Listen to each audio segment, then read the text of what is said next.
Welcome to F1 Coffee Corner, Full Beans. I'm your host as always, Terry, and I'm here to keep you up to date with all of the unbiased, hard-hitting Formula 1 news. So grab your favourite mug of coffee, sit down, strap in and get yourself comfortable to join in the conversation. Because this is F1 Coffee Corner. This is Full Beans, the must-have podcast for all Formula 1 fans. It's race week, so that means we are back for another episode of F1 Coffee Corner, Full Beans. I'm your host, obviously Terry. By now, you surely know who I am. If you haven't and this is your first time, please don't forget to hit that like, follow, subscribe button to be notified when all of these podcasts go live. But I'm here for the next 30 minutes or so to bring you the latest from the world of Formula 1. We've got the Expresso news where we'll be taking a look back on last week and the stories since Hungary. We've got the coffee chat where we're going to be talking, no doubt, about McLaren and what on earth went on with team orders for their race last time out. And then in the takeaway, we're going to be having a quick look forward to this weekend and Spa before we head into the summer break. So now we've got the introductions out of the way. Only one thing to do. Grab your coffee, sit down, strap in, and let's give it some full beans.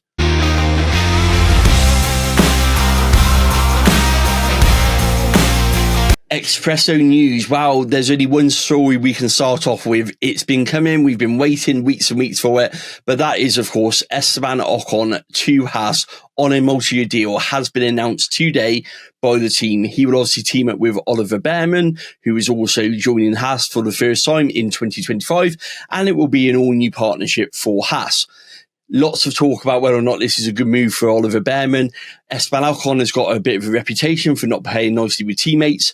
However, you can't deny his pedigree in terms of being consistent in the point scoring positions. He may not be the best teammate with regards to some, but he is a good, consistent point scorer, which is what Haas are looking for alongside a rookie. And also, he will be the first time they've had a race winner actually driving for the team since their introduction into Formula 1. All of these things combined, I had Esteban Ocon actually going in stake on my 2025 prediction. So whilst I'm a little bit annoyed, he's kind of messed that one up for me. I am pleased that another domino has fallen. And hopefully we may just see a few more dominoes starting to fall into place. We know there's some moves going on at Alpine. We'll discuss that one in a minute because that's the other bit of talk of the paddock over what is going on with Alpine and just their future in general after the announcements the announcements we've suspected, the announcements we think are coming, and also what does the future look like for Alpine. We're going to touch on that in a bit as well. But the big news, obviously, from the paddock this week is Esteban Ocon will be joining Haas on what's being branded a multi-year deal. So into the new regulations, the team seems to be doing this around multi-year deals. It's, from what I can gather, up until the end of at least 2026. Then there's various options and that side of it to go on with. But that's pretty much it for the driver market. The other one is obviously Alpine. Now, the driver market is kind of a bit stagnated. We all think it's to do with Carlos holding up, everybody's sort of moves. Also, Checo could be, I alluded on last week's programme that from what I've heard that Checo is going to lose his seat going after the summer break. It's already been decided. Red Bull are playing that down a bit. They're talking about actually they're going to make a decision in the summer. I'm still led to believe that decision's already been made and that he is actually going to lose his seat. It's just a case of when and not if. And to be honest, he looks a bit of a beast man in qualifying. When he crashed out, granted, he had a really good recovery to bring him back to, I think it was P7 off the top of my head. Certainly some solid points, but again, they can't keep relying on him being there. And when you've got a McLaren 1 and 2 like we had last time out, that's not what Red Bull want. In terms of the drivers, there's some interesting moves going on. So Liam Lawson's got a filming day during the summer break lined up for VCARB. It's not going to be actually in the car during the filming day. That we believe at the moment is still Daniel Ricciardo and Yuki Tsunoda. It will be driving one of the older cars, so probably like the AT03, something like that, to get some laps under his belt. Really interesting to why that's actually been done. Is that a point that they want Liam back in that car, which obviously he drove last year in place of Daniel Ricciardo for Visa Cash App RB or AlphaTauri as it was then? Or is it just a precursor to give him some miles because they want to do that and we are reading far too much into it? That was anybody's debate. Of course, Red Bull could easily make a driver announcement move and then that would allow them to put Liam in as part of the filming day and actually, move out either Daniel Ricciardo most likely over Yuki Tsunoda out of that filming day schedule and put him straight into that one. So could this be a typical, we're making sure he's available on the day and he's going under the cover of an older test car experience, or is it just a genuine getting his miles up because they promised to do so? Either way, it's going to be interesting to see how that one plays out. Like I said, we're still expecting Checo to not keep his seat. 7th place in Hungary isn't enough, to be honest. Big opportunity this week for him, with Max obviously taking a grid penalty. We'll come on to that at the end of the show in the takeaway part. But yeah, Max taking an engine penalty. They really need Checo to step up and get some points. So I feel that this weekend, if they are on a knife edge in terms of decision, is going to be key to what we're seeing. Let's talk Alpine, because there's a lot going on at Alpine. We're hearing talks of strikes. We're hearing talks of sales. We're hearing all sorts. I put a video up on this earlier where I kind of outlined what I can see happening for Alpine. Now, this is just my personal opinion. I must stress it's not based on anything sort of that I've heard from the paddock or anything. It's just looking at it with the eyes that I sort of look at these moves in Formula 1. And it's a move that I've said since last year was on the cards, which is ultimately the sale of Alpine. And it's a move I can see happening. Now, with regards to their engine supply, they're pretty much locked in with the deal for Mercedes. We're just waiting for a formal announcement. Might not even come until after the summer break. And I'm not sure if it's for 2025 or 2026. They'd have to make some adaptations to the car to get it into 2025. So I'm not convinced when I saw that they're going to get it as early as 2025. But it'd be very similar to the Aston Martin deal, which ironically will be the one that gets replaced in 2026, which is around the engine, rear suspension, gearbox, that side of the deal. With regards to the engine side of Alpine stroke Renault, this has obviously gone down, as you can imagine, in France. They're finding out via the newspapers. They're not actually being communicated to in any way. And it seems like they're certainly not happy. And the reason why there may be a push for a 2025 engine supply is because there's talks of strikes. We know that the French normally result in strikes for action as a way of getting their message across. It's very common over there in terms of, when there's something they don't like and they want to be vocal about it, it's a form of action they do like to take. And it seems to be that's what we're hearing is going to be happening with Alpine, that actually the staff in the French side of it are not happy at all, because that's where the engine supply is done. They're not happy with how they're being touted as, their poor engine. They feel that the poor engines come from lack of investment from the Alpine board, from the Renault board ultimately, isn't it? And it's not actually from a lack of trying. They've actually successfully done well with what they've had. And it's actually a cash flow problem in the sense of they haven't had the money to be able to develop an engine to compete, and they feel very hard done by in the sense of being brandished to have this slow engine, this unreliable engine. Yet we've seen obviously Gasly go out the past couple of races with issues. But they also feel that they've got a point to prove, and maybe them striking is going to damage the car for the rest of the season if they do happen to strike, and it will certainly damage the prep for next year if that happens as well. And you've also got to wonder what sort of support an Alpine team would get for 2025 from an engine department, knowing that it's being shut down. Ultimately, it's not a shrewd business move, is it, to not tell your staff, let the papers get hold of it, break it through the press, and then announce that in 2026 you're actually not going to have the engines anymore. You're going to have the new ones from Mercedes. That ain't going to go down well. One, because you're going to have a lot of people potentially jumping ship and going to obviously better opportunities. Two, because actually their just general motivation is going to be rock bottom, as you can imagine. So that could be why there's a push to try and get a 2025 supply, to be on the cards rather than just a 2026, because they are genuinely worried about what performance is going to be next year. We know there's an engine freeze in place.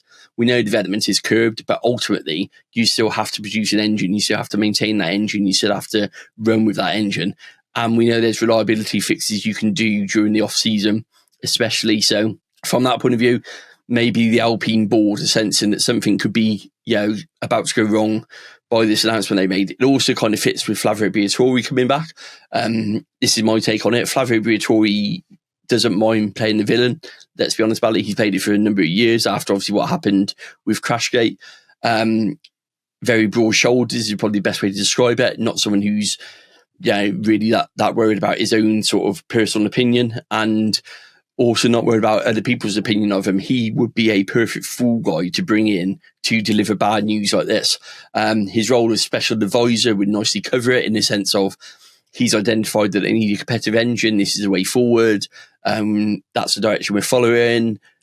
It would fit with him being brought back as a fool guy to keep the sort of higher up people at Renault potentially out of this in terms of decisions made, and would all automatically sort of fit that mould and be happy to pay that mould for, I'm sure, is quite a favourable deal in terms of bringing him back into the mix itself. So you've got that side of it. I then also feel that makes the team very much easier to sell, because it's classic asset stripping, isn't it? Anyone who's been involved in takeovers will know that. You asset strip down what you can, you get what you can out of it now, and then you obviously sell it on. We know that when the Ryan Reynolds consortium brought into it, it was, I think it was 21% stake, but that stake was only in the Enstone chassis side of Alpine. It was never in the engine side.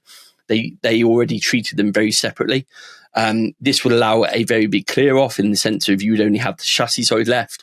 You would then have 80% of that business because you've got 20% with the investors. You would then also make that a lot attractive because you've got a Mercedes engine supply in place. One, it would make it attractive for a driver move, so someone like Carlos Sainz coming in.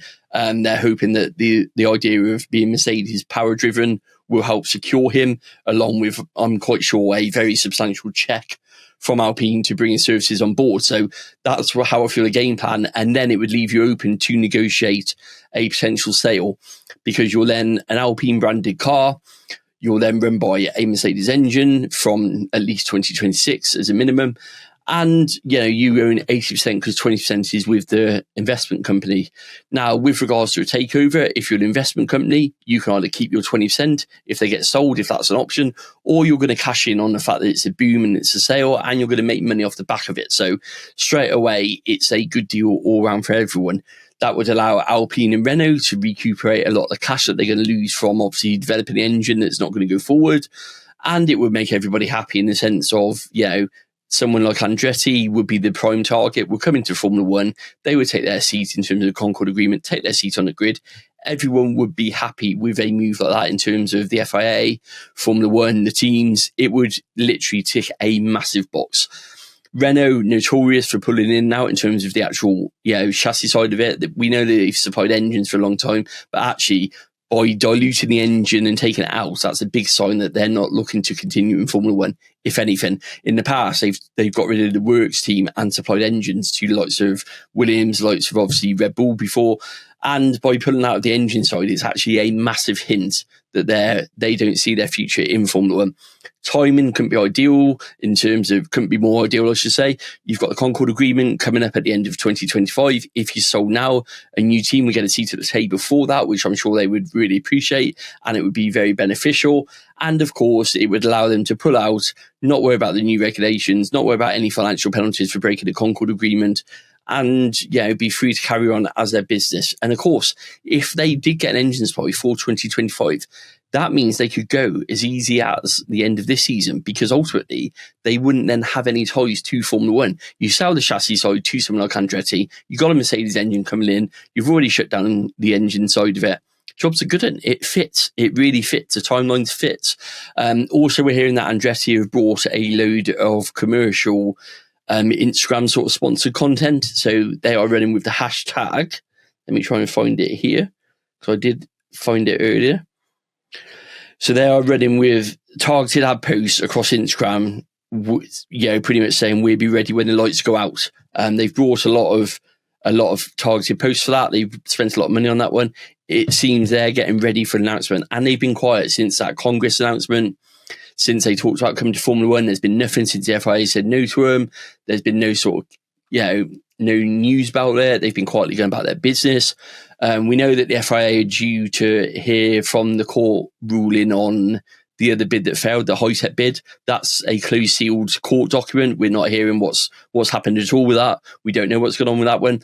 So it would be an ideal time and a good shot in the arm for everybody. It'd be, Andretti are on LinkedIn. They've been actively recruiting. We know they've already recruited a bunch of former Alpine employees who've gone across them as well. So it kind of all fits with that. So that's still my theory on that.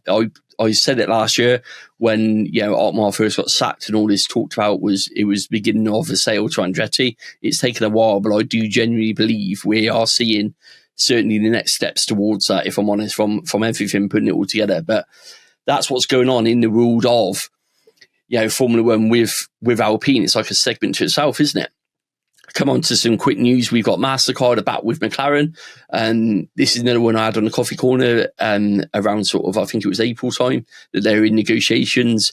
They've seen what's happened with lots of Visa coming in. They've seen the likes of what's happening with other major players coming to Formula One. They like the idea of it. There was about 3 or 4 teams apparently they could have gone for. I believe Mercedes was a hot favourite as well. But McLaren have secured it. I'm not sure if it's the title sponsor or not. It just says a major sponsor on the press release from McLaren. It doesn't go into specifics whether it's going to be title sponsor.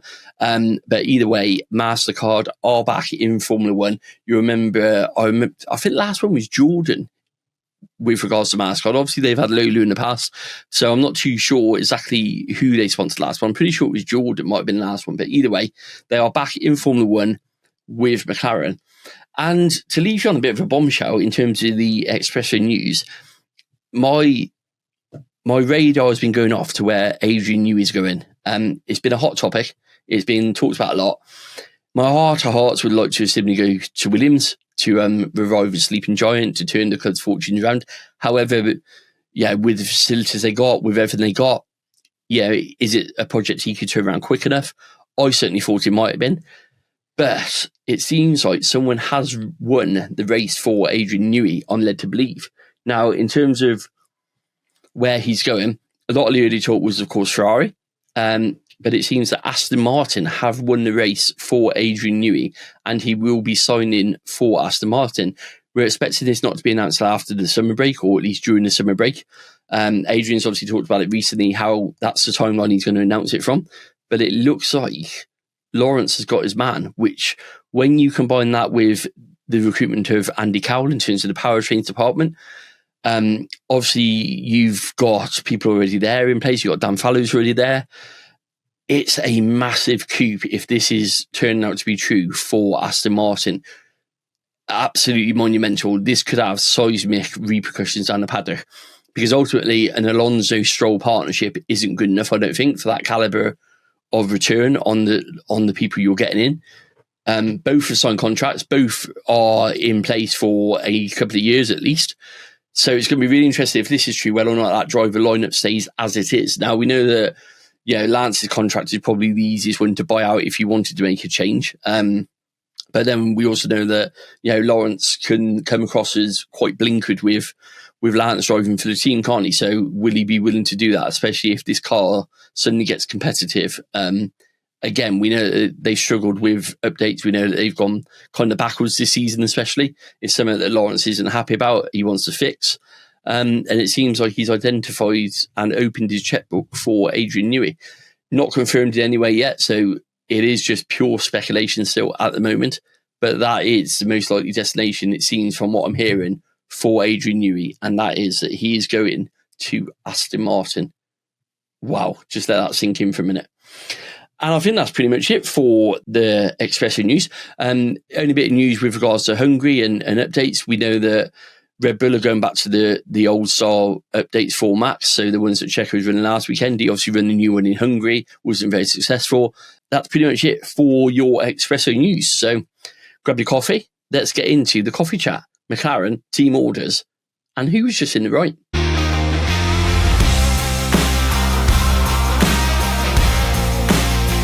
Right, McLaren 1-2 and team orders. I personally feel with regards to what happened in Hungary, depends on if you're a Lando fan, if you're a McLaren fan, or maybe even a Formula One fan, because I think which camp you sit in has a direct impact on how you view what happened in Hungary. Now, it's really hard because I get it from all sides of it. I get it from Lando's point of view, I get it from Oscar's point of view, I also get it from the team's point of view. But ultimately, you've got two drivers. Now, those two drivers you've always said are an equal pairing. At no point has McLaren ever designated a team leader, despite what I may think about Zach and Lando. They've never publicly said that they've got a number one driver and a number two driver. They said that both drivers are of equal standing. Now, with regards to what happened in the race, now, obviously, before the race, you have these conversations as a team about how it's going to play, what's going to happen, what the strategy is going to be like, all these sorts of things. Now, when the race started, obviously, Oscar was first into turn one, and he built up a bit of a lead. We know that lead started getting cut a bit because of a couple of mistakes. Lando's tyres come back, etc., etc. But at no point in that first stint was Lando ever pushing Oscar for the race win in any form whatsoever. We know they pitted Lando first under that first stint because of the undercut that was going on. Makes sense. Why wouldn't you do that? So we had the first round of pit stops done. Now, by the time that we got towards the second round of pit stops, you've got a McLaren 1-2. You've got 9 seconds on Lewis Hamilton. It's pretty much in the bag. You know it's going to be 1-2. Lewis pits, so to save off the undercut, which was a bit of a risk, and the reason it was a little bit of a risk, not a big one, I must admit, but it was a risk. Lewis took 3 to 4 seconds out of Lando on that very first lap after getting those fresh tyres come in. So it was quite clearly at the back of McLaren's mind. So that makes sense to pit Lando first. Now, when they pitted Lando, if you listen to the team radio, and I don't mean the select team radio we heard on Sky, I mean if you go back and listen to the constant team radio from his engineer is very clear when Lando pits that they are expecting him to give Oscar the place back. They talk about it. They said they're pitting him first to start off the undercut. If he comes out in front of Oscar, they said he's going to come out either in front or very close to Oscar. If he comes out in front, we want to re-establish the order, is the exact words that McLaren use. So they're making it clear that they want Oscar to carry on in the number one position because they're just pitting him to starve off the threat from behind, and that actually they're not looking to change the order around. Now, obviously, he comes out the pits. Now, this is where McLaren made their first mistake. So what they should have done was they should have pitted Oscar straight away. They shouldn't have waited. They waited 2 laps. Now, during those 2 laps, Lando, on the advantage of the undercut, literally hits fastest lap after fastest lap. He was told to ease the tyres in. He blatantly ignored it and just set fastest laps. That's obviously destroyed that little bit of advantage that Oscar had. It was a couple of seconds before the pit stop. So that's destroyed it. That's what the undercut is there for. If you're using it in a strategic point of view, you're using it to get a jump on the car in front. That's exactly what it's done in this situation. Exactly what it's designed to do. Now, they then pit Oscar. As they're pitting Oscar, they tell him not to worry because even though Lando's going to be ahead, they've already told him they're going to re-establish the order, so it's fine. So they tell him to basically keep it calm, keep it on the track, keep it safe, get your pit stop done, dusted, out of the way, off you go. So he pits, comes out. As he comes out, he's probably then looking at a good 3-4 seconds off the top of my head to where he was originally. So he's quite a way back. Then starts coming the cryptic messages because what's happened is he's got those cold tyres for a couple of laps. Lando's got these tyres that have been warmed up immensely because he's done fastest lap after fastest lap. He's in the zone. He can sense, the win here. Close the gap on Max in the Drivers' Championship, especially knowing where Max is further down. Absolutely brilliant. So off he goes. That gap then becomes sort of 4 seconds. I think it was even up to 5 at one point, maybe even 6, I think. So then they come onto the radio. And this is where they made the second mistake. Rather than asking Lando to give the position back, they did a couple of radio checks, no answer. Then they did a formal radio check, to which he answered. Then they told him that they wanted him to tyre save in a certain amount of corners. Now, the idea behind that is to slow it down so that would let Austin come right up to him, and therefore they would have been in a position to make the switch. Obviously, Lando ignores this and carries on as he is, and that gap stays the same, if not getting slightly bigger. Then starts coming the really bad messages. So they start to talk about then about, you can't win on your own. Think about the Sunday meetings. Think about everything from, the kitchen sink to the dog at home to, your mum and dad on the TV. Proper emotional blackmail, which was just wrong. What they should have done, they should have just gave a clear team order and they should have just said, look, we want to invert the positions. You're only there because of the pit stop. Invert the positions. Do it now. And then, ironically, they would have had sort of 10 laps left to fight. So they could have even let him race to even get past that point and let Lando win it on merit. Because in that last stint, he clearly had a faster car. I mean, he was talking about, get Oscar to catch up with me. There's no way with the advantage he already had of 5-6 seconds that Oscar's getting anywhere near him. Let's be honest about it. But you can see why he said that. Now, to understand Formula One, you've got to think about the team. So from the team's point of view, the team's main priority at the start of the season is always the Constructors' Championship. The drivers will focus on the Drivers' Championship. The team will focus on the Constructors' Championship. their position in the Constructors' Championship decides, their prize money, how many points they get, even down to their staff bonus. Now, a lot of the staff bonus is exempt from the cost cap, so a lot of teams naturally have made these bonuses a lot more attractive in the current era of Formula One. So it's more important for the teams to secure that championship. That's why you're seeing Red Bull getting itchy feet about, obviously, the Constructors' Championship. They're not actually too bothered about the Drivers' Championship because they're pretty certain Max will still beat Lando. They want Checo to deliver the Constructors' Championship because ultimately that secures the team bonus, not what Max does. We saw in 2021 when Max obviously won the Drivers' Championship. Yes, Red Bull, of course, celebrated, but it was actually Mercedes who released their staff bonus for getting the Constructors' Championship. And with that in mind, that meant that even though Red Bull won the Drivers' Championship, their staff didn't actually get a physical bonus due to the fact that Mercedes got the Constructors' Championship. So you can see why it's so important to the teams. Now, for teams who are in the cost cap area, I would imagine, I don't know any sort of details, but I would imagine that bonuses to staff in a cost cap area are more weighted when you can't pay them the base salary that you might have done 4, 5, 6 years ago before the cost cap. It would make common sense to do it that way. Why wouldn't you do it that way? So for staff retention, it's really important that you've got your staff happy, and the best way to keep them happy and motivated is to release their bonus. Let's be honest about it. That's what most workforces rely on. So there's always a danger of that. So McLaren are looking after that. Now, they got the same amount of points no matter who, with Lando and with Max. Lando and with Oscar, sorry.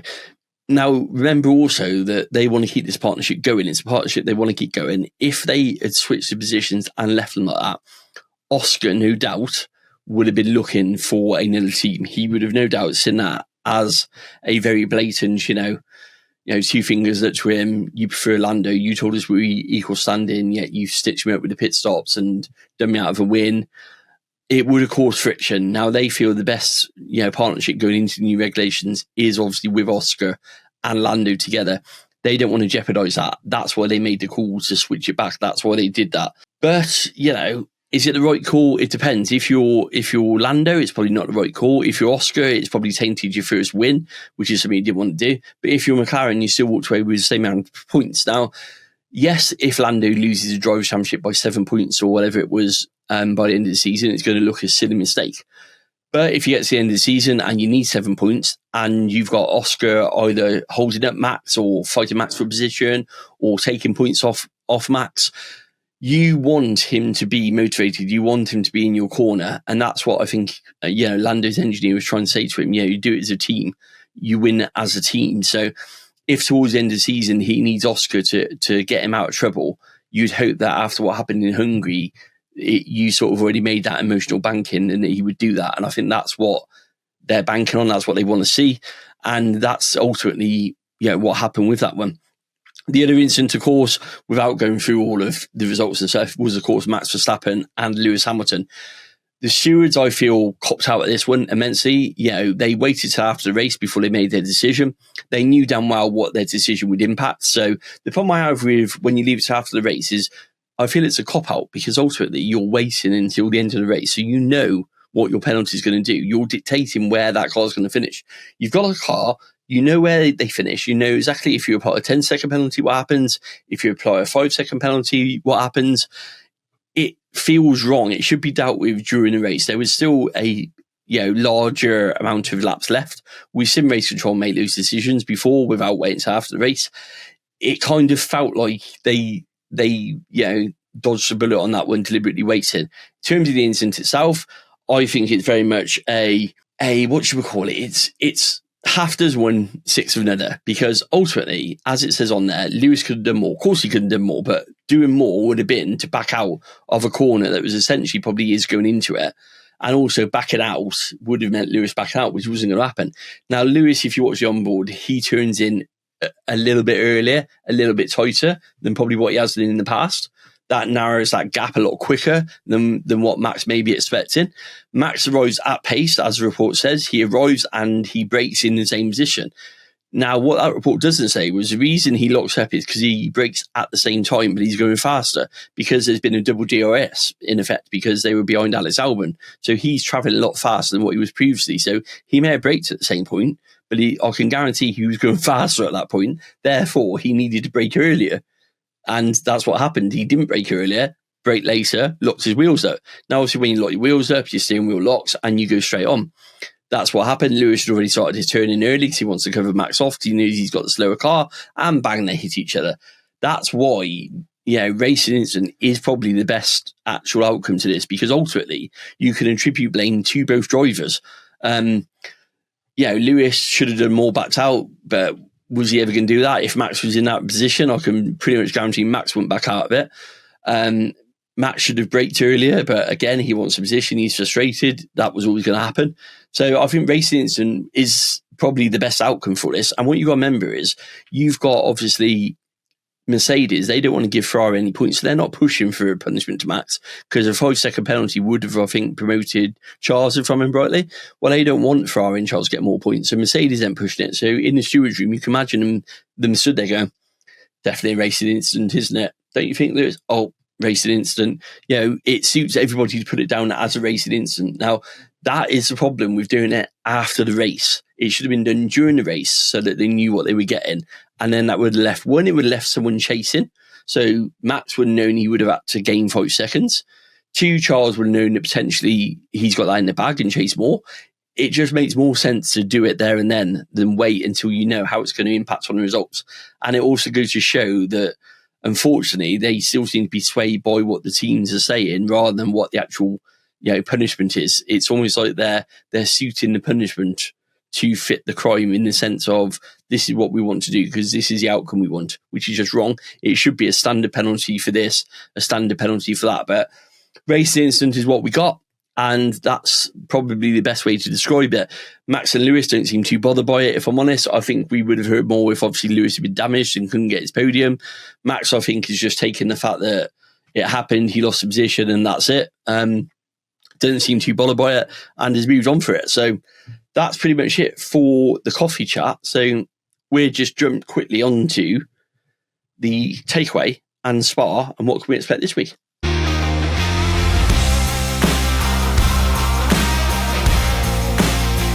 So we got 7 kilometres, the longest on the track, I'm pretty sure. I'm pretty sure it is, to be honest, 7 kilometres. 308 kilometres race distance, 44 laps, 19 corners, 2 DRS zones. Now, the one DRS zone has been moved by 75 metres, the activation point on that one, in a hope to sort some problems they've had previously out there. In terms of the weather, it's looking like we're going to potentially get a wet qualifying but a dry race from what we're seeing so far. But it is Spa. It literally has its own microclimate. It literally changes in a second. 1 minute it can be dry. The next minute it can be literally torrential rains going on in there. We got a 70% chance of seeing the safety car. We got a 20% chance of seeing the virtual safety car. 19 seconds for a pit stop. 2 pit stops is the optimum around here. Now, with regards to the tyres, I believe we've got let me just double check so I get it right. We've got the C2, the C3, and the C4 compound tyres. So near enough the hardest of the range. So pretty much they're expecting a lot of wear and tear on that one.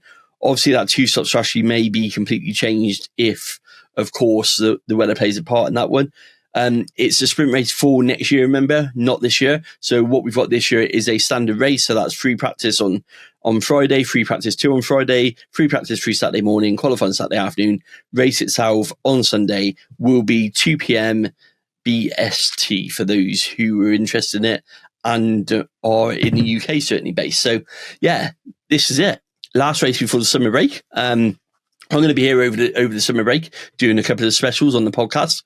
I'm not too sure what that looks like yet, but I'm still going to be delivering some content. But I just want to take the opportunity as we head into the summer break to thank everyone for the support. It's been a crazy first half of the season, that's for sure. Done more things than I even thought was imaginable in terms of what I've got to do personally, and that's only ever possible throughout everyone supporting it. So genuine appreciation from me. Hope you enjoyed the break. It's been a long start to the season. Past few weeks, I've certainly felt it, if I'm honest. I'm still thinking of ways to make the podcast better. This is still very much a learning thing for me in terms of the podcast. I've got some ideas which I'm just chucking about and just seeing which one is the best fit for it. I do want to do a lot more with the podcast.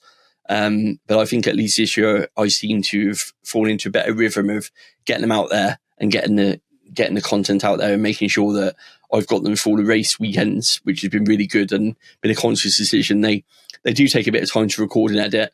and juggling around is sometimes a bit tough. But yeah, just want to say thank you for that and enjoy the summer break. I will be back and I'll see you soon. And let's all see what happens in Spa.